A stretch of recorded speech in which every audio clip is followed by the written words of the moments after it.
Be still and know. Be still and know. Be still and know you are one.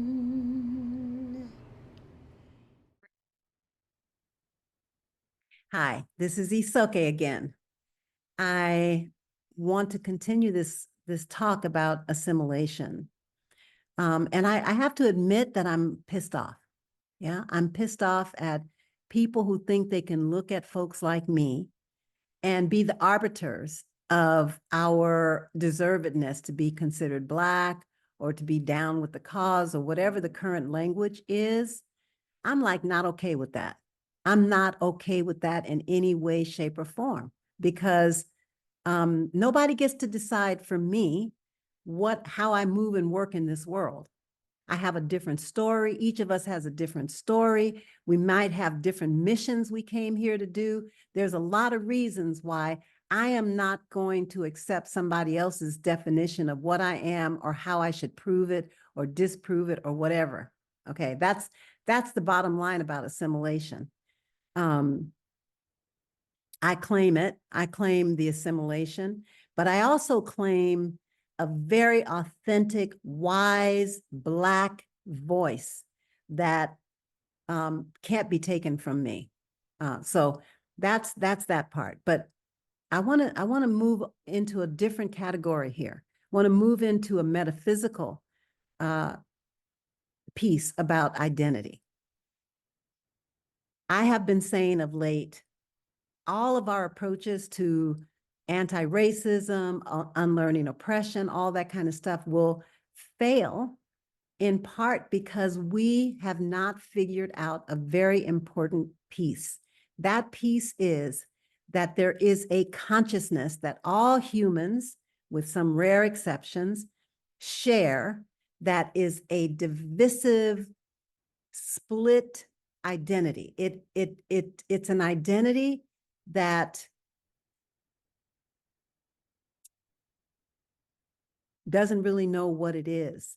And every time we're trying to do anti-racism, anti-sexism, anti-homophobia, anti-trans, whatever that work is, it's kind of like playing whack-a-mole, because until we actually get down to the business of looking at what is the consciousness that gives rise to these numerous, almost endless forms of humans doing harm to each other, we are going to keep being on the hamster wheel. We're not going to really get anywhere. It looks like we got somewhere.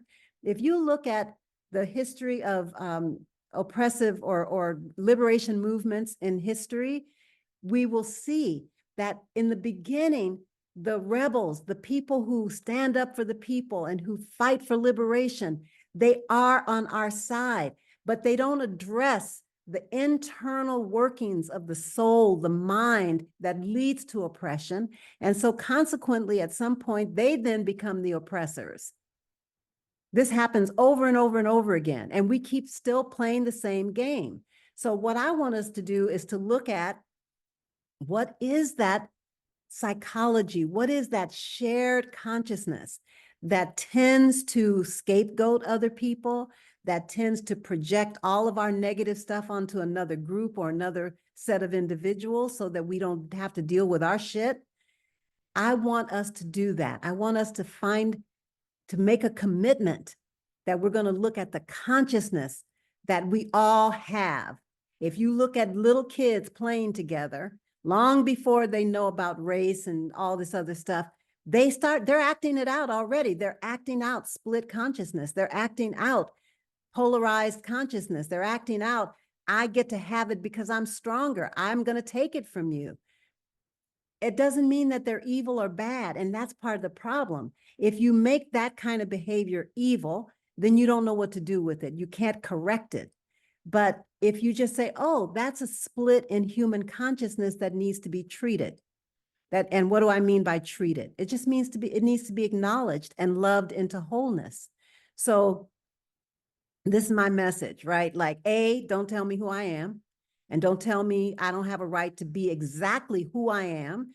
given my history, given my temperament, given my zodiac, whatever else contributes to my, given my karmic debt, my karmic load, don't tell me anything about me being the wrong kind of Black or on the wrong side, okay?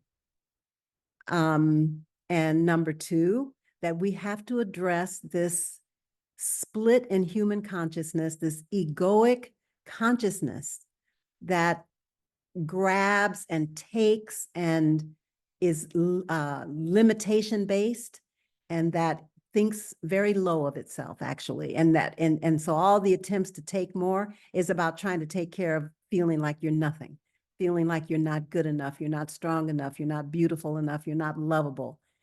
That is what we need to deal with in our liberation work. Yeah, I love you. Bye-bye. Be still and know that peace is here. Be still and know peace is here. Be still and know, be still and know. Be still and know you are